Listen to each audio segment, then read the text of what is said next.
여러분, 혹시 영원이라는 거대한 시간의 창을 통해 지금 우리가 살아가는 이 짧은 순간을 들여다본 적이 있으신가요?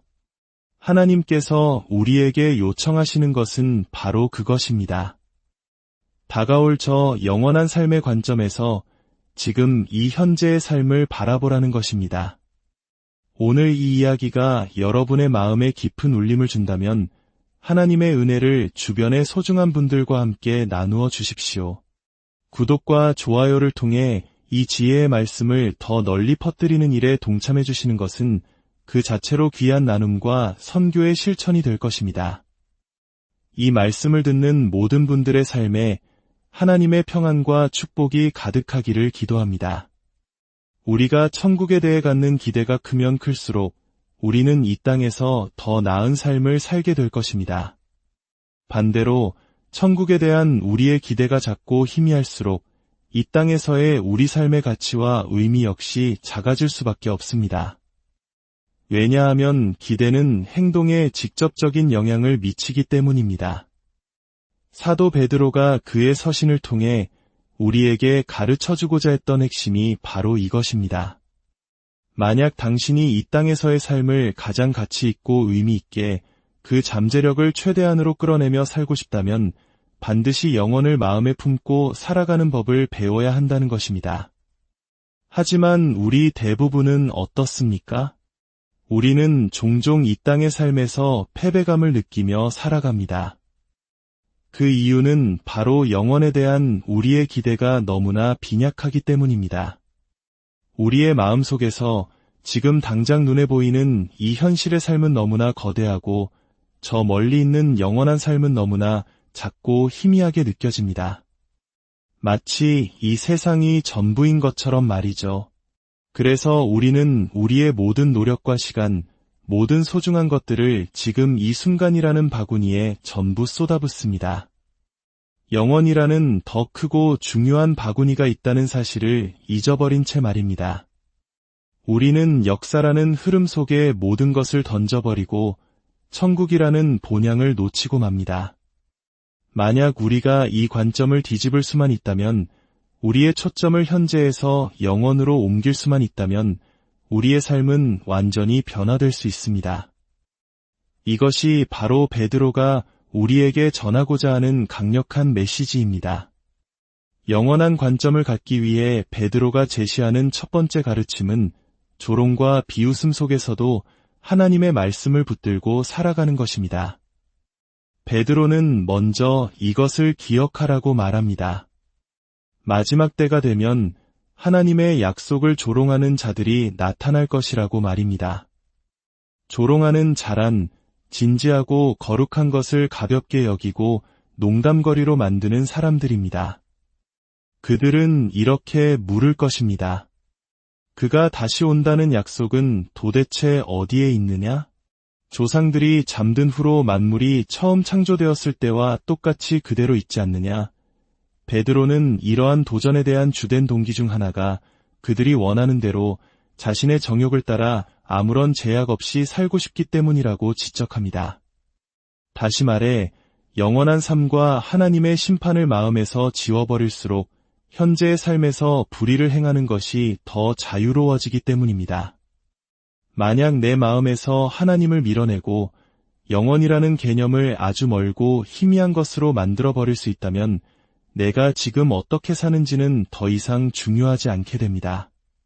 그러나 반대로 천국이 가까이 다가올수록 내 삶의 결정과 선택, 그리고 우선순위에 대해 더 깊이 고민하고 신중해져야만 합니다.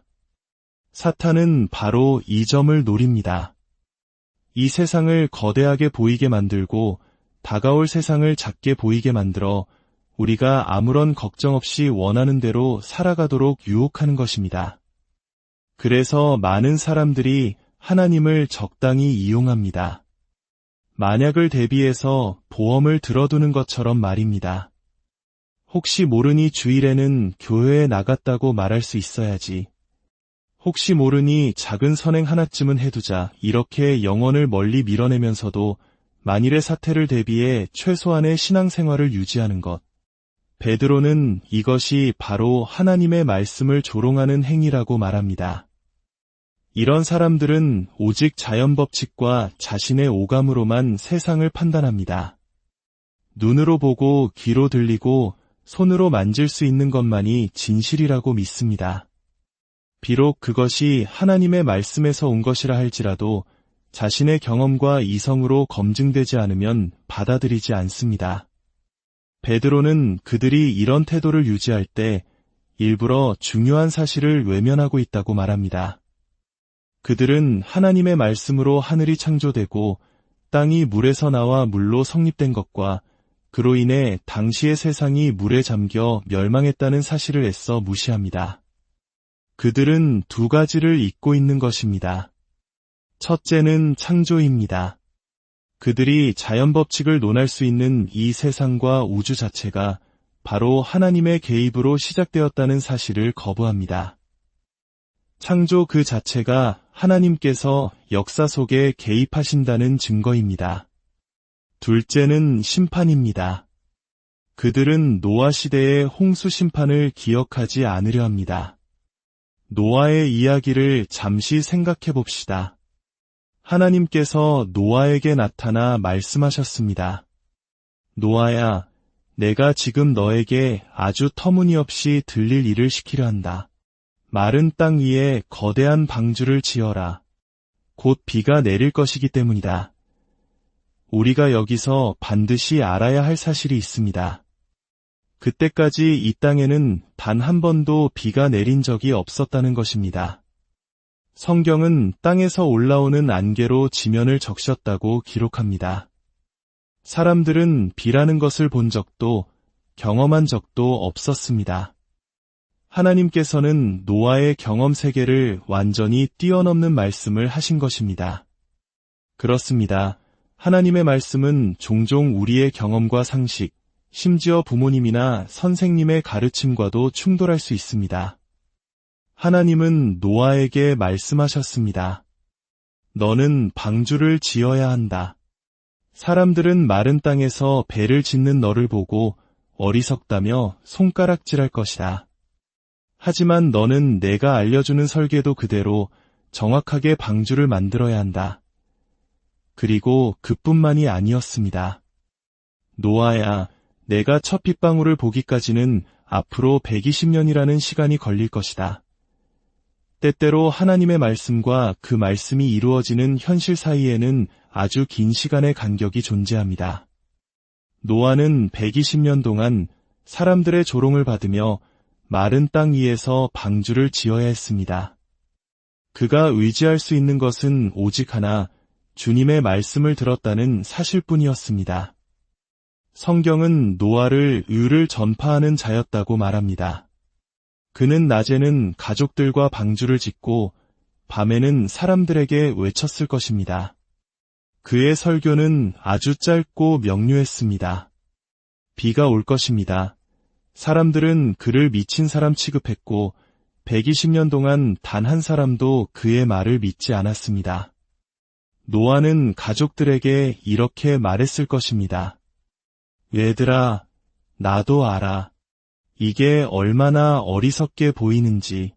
하지만 때로는 하나님의 말씀에 순종하는 것이 세상의 문화와 기준, 다른 모든 사람들의 생각에 반하는 것처럼 보일 때가 있단다. 그렇게 120년이 흘렀을 때 동물들이 쌍을 지어 스스로 방주로 들어가는 기이한 광경을 보고서야 몇몇 사람들은 어쩌면 저 비에 대한 설교가 진짜일지도 모른다고 생각했을지 모릅니다. 그러나 그들은 결국 하나님의 역사 개입을 부인했기에 구원받지 못했습니다. 우리 역시 똑같은 문제에 직면해 있습니다. 하나님께서 우리가 원할 때 움직이지 않으실 때 우리의 믿음은 흔들립니다. 그러나 영원한 관점은 비록 지금 당장 눈에 보이지 않더라도 하나님의 말씀은 진리라는 사실을 믿는 것입니다. 하나님께서 과거에 역사하셨듯이 미래에도 반드시 역사하실 것이기 때문입니다. 노아가 다른 종류의 삶을 살 수 있었던 것은 그가 다른 종류의 말씀, 즉 영원한 하나님의 말씀을 바라보았기 때문입니다. 두 번째 가르침은 하나님의 시간 관점으로 살아가는 것입니다. 베드로는 말합니다. 사랑하는 자들아, 주께는 하루가 천년 같고 천년이 하루 같다는 이 한 가지를 잊지 말라. 이 말씀은 참으로 놀랍습니다. 우리의 문제는 무엇일까요? 우리는 시간을 직선적으로 살아갑니다. 어제, 오늘, 그리고 내일. 우리는 초, 분, 시간, 날, 달, 년의 순서로 A 지점에서 Z 지점으로 이동합니다. 이것이 우리가 시간을 인식하는 방식입니다. 그러나 하나님께서는 이런 직선적인 시간의 법칙에 얽매이지 않으십니다. 그분은 시간을 초월하십니다. 그래서 성경은 그분을 영원하신 하나님이라 부릅니다. 우리에게는 과거, 현재, 미래라는 세 가지 시간의 단계가 있지만 하나님께는 오직 현재만이 존재합니다. 모세가 하나님께 물었을 때 제가 이스라엘 자손에게 가서 너희 조상의 하나님이 나를 너희에게 보내셨다 하면 그들이 그의 이름이 무엇이냐고 물을 것입니다. 제가 무엇이라고 대답해야 합니까? 하나님께서는 말씀하셨습니다. 나는 스스로 있는 자이니라. 나라는 인칭 대명사와 있다는 현재 시제 동사, 즉 영원한 현재 속에 영원히 살아계시는 인격적인 하나님을 의미합니다. 하나님께는 어제도 내일도 없습니다. 모든 것이 지금입니다. 이것이 바로 우리가 영원 속에 들어가면 시간이 무의미해지는 이유입니다. 그곳에는 밤이 없으므로 해가 뜨고 지는 일도 없을 것입니다. 모든 것이 영원한 현재가 될 것이기 때문입니다. 물론 시간에 갇혀 사는 우리로서는 이 개념을 완전히 이해하기 어렵습니다. 그래서 하나님께서는 주께는 하루가 천년 같고 천년이 하루 같다는 비유를 통해 우리를 도우시는 것입니다. 이 말씀의 뜻은 이것입니다. 당신의 손목시계로 하나님의 시간표를 재려고 하지 말라는 것입니다. 그것은 마치 사과와 오렌지를 비교하는 것과 같습니다. 완전히 다른 차원의 이야기입니다. 이사야서 55장의 말씀처럼 내 생각이 너희의 생각과 다르며 내 길은 너희의 길과 다름이니라. 이는 하늘이 땅보다 높음같이 내 길은 너희의 길보다 높으며 내 생각은 너희의 생각보다 높음이니라. 이 차이를 시각적으로 설명하자면 마치 여러분이 꽉 막힌 경부고속도로 위에서 운전하는 것과 비행기를 타고 그 고속도로를 하늘에서 내려다보는 것의 차이와 같습니다. 땅 위에서는 모든 것이 뒤죽박죽이고 무질서해 보일 수 있지만 하늘 위에서 보면 모든 것이 얼마나 질서정연하게 움직이는지 한눈에 볼 수 있습니다. 관점이 다르기 때문입니다. 하나님께서는 우리가 바로 그 다른 관점, 즉 이 땅의 일시적인 관점이 아닌 영원한 관점을 가지고 살아가기를 원하십니다. 고속도로 위를 운전하면서도 하늘의 비행기를 생각하는 것입니다. 역사 속을 살아가면서도 천국을 생각하는 것입니다. 베드로는 더 깊이 들어갑니다. 주의 약속은 어떤 이들이 더디다고 생각하는 것 같이 더딘 것이 아니라 오직 주께서는 너희를 대하여 오래 참으사 아무도 멸망하지 아니하고 다 회개하기에 이르기를 원하시느니라. 잠깐만요. 하루가 천년 같고 천년이 하루 같다고 하셨는데 더디지 않으시다니요. 제 달력을 보면 하나님은 너무 오래 걸리시는 것 같은데요. 그것은 우리가 우리의 시간표로 하나님을 재고 있기 때문입니다. 말씀은 분명히 하나님이 더디지 않으시다고 합니다. 그렇다면 왜 더디게 느껴질까요? 성경은 그 이유가 하나님 때문이 아니라 바로 여러분을 향한 그분의 인내 때문이라고 말합니다. 하나님께서 더디신 것이 아니라 우리가 그분을 지체시키고 있다는 것입니다. 이것은 하나님의 절대적인 주권과 우리의 책임이라는 신학적인 긴장 관계를 보여줍니다. 모든 것을 주관하시는 하나님과 그 하나님께서 우리에게 기대하시는 것 사이의 관계 말입니다. 마치 축구 경기와 같습니다. 골대와 사이드라인은 절대 움직이지 않는 하나님의 주권과 같습니다. 누구도 그것을 바꿀 수 없습니다. 그러나 그 경기장 안에서 선수들이 어떤 작전을 쓰고 어떻게 움직이느냐에 따라 경기의 흐름과 시간은 얼마든지 달라질 수 있습니다. 선수들의 책임 있는 플레이가 경기의 결과를 결정하는 것입니다. 하나님께서 당신을 기다리고 계신다고 말씀하실 때 그것은 당신이 하나님의 궁극적인 계획을 바꿀 수는 없지만 그 타이밍에는 영향을 미칠 수 있다는 의미입니다. 이스라엘 백성이 이집트에서 약속의 땅까지 가는 데는 걸어서 35일이면 충분한 거리였습니다. 하지만 그 여정은 40년이 걸렸습니다. 그들을 약속의 땅으로 이끄시겠다는 하나님의 계획은 변하지 않았지만 그들의 불순종이 시간을 40년으로 늘려놓은 것입니다. 아브라함과 사라는 아들을 주시겠다는 약속을 받고 25년을 기다려야 했습니다. 그들이 인간적인 방법으로 그 약속을 앞당기려 했기 때문에 시간은 더 길어졌습니다. 하나님의 약속은 변하지 않았지만 그 약속이 이루어지는 시점은 변했습니다. 우리 중 일부는 수십 년 동안 무언가를 기다리고 있습니다. 하지만 우리가 믿음으로 순종하며 나아가지 않기 때문에 하나님께서는 일하실 수 없는 것인지도 모릅니다. 우리는 주님을 믿습니다 라고 말하지만 주님께서는 나는 너를 기다리고 있다고 말씀하고 계실지 모릅니다. 하나님께서는 당신의 약속에 대해 더디지 않으시지만 당신은 그분의 타이밍을 늦출 수 있습니다. 하나님께서 내 삶에 역사하지 않으셨다고 말하기 전에 혹시 그분께서 나를 기다리고 계셨던 것은 아닌지 돌아보아야 합니다. 마지막 세 번째 가르침은 하나님의 우선순위에 따라 살아가는 것입니다. 10절에서 베드로는 말합니다. 주의 날이 도둑같이 오리니 그날에는 하늘이 큰 소리로 떠나가고 물질이 뜨거운 불에 풀어지고 땅과 그 중에 있는 모든 일이 드러나리로다. 이것은 창조의 역순, 즉 해체에 대한 묘사입니다. 하나님께서는 우리가 지금 알고 있는 이 우주를 해체하시고 의가 가득한 새 하늘과 새 땅으로 대체하실 것입니다. 그리고 베드로는 핵심적인 질문을 던집니다. 이 모든 것이 이렇게 풀어지리니 너희가 어떠한 사람이 되어야 마땅하냐? 자, 이 말씀을 들어보십시오. 이 모든 것들이 결국 사라질 것이라면 우리는 그것들이 영원할 것처럼 대하고 있습니까? 당신의 새 차도 새로 장만한 집도 아름다운 옷도 결국에는 다 사라질 것입니다. 당신의 통장 속 돈도 그 돈을 보관하는 은행도 월스트리트의 금융 시스템도 모두 녹아 없어질 것입니다.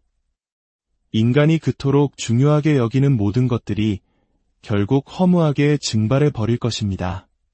그런데 왜 우리는 그것들이 영원히 존재할 것처럼 우상으로 섬기고 있습니까? 우리가 영원한 관점을 잃어버렸기 때문입니다. 역사가 영원보다 더 중요해졌기 때문입니다. 그래서 우리는 불타 없어질 것들을 붙들고 살아갑니다. 물론 우리는 이 세상에 살고 있으므로 차도, 집도, 옷도, 돈도 필요합니다. 베드로가 말하는 것은 이런 것들을 소유하지 말라는 뜻이 아닙니다.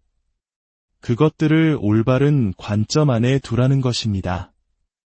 지금 여기가 전부가 아니라는 것을 기억하라는 것입니다. 하나님께서 우리에게 요청하시는 것은 다가올 저 영원한 삶의 관점에서 지금 이 삶을 바라보는 것입니다.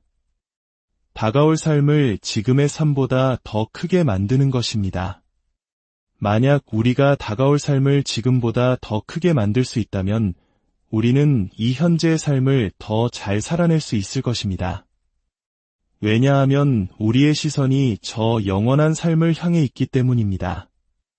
우리가 어디를 바라보느냐가 우리가 어떻게 사는지를 결정합니다. 우리의 지금 이 삶은 우리가 주님 앞에 서게 될 그날을 위한 드레스 리허설과 같습니다. 물론 우리는 리허설 중에 대사를 잊기도 하고 실수를 저지르기도 할 것입니다. 하지만 우리가 그 본공연의 날을 생각하며 오늘 리허설에 임한다면 어제보다 오늘 더 나은 연기를 할 수 있을 것입니다. 천국에 대한 우리의 기대가 우리의 행동을 변화시키고 영원히 우리에게 이 시간 속에서 승리를 가져다 줄 것입니다. 하나님께서 우리 모두가 이 영원한 관점을 가지고 오늘을 살아갈 수 있도록 지혜와 힘을 주시기를 간절히 기도합니다. 여러분의 삶에 주님의 은총이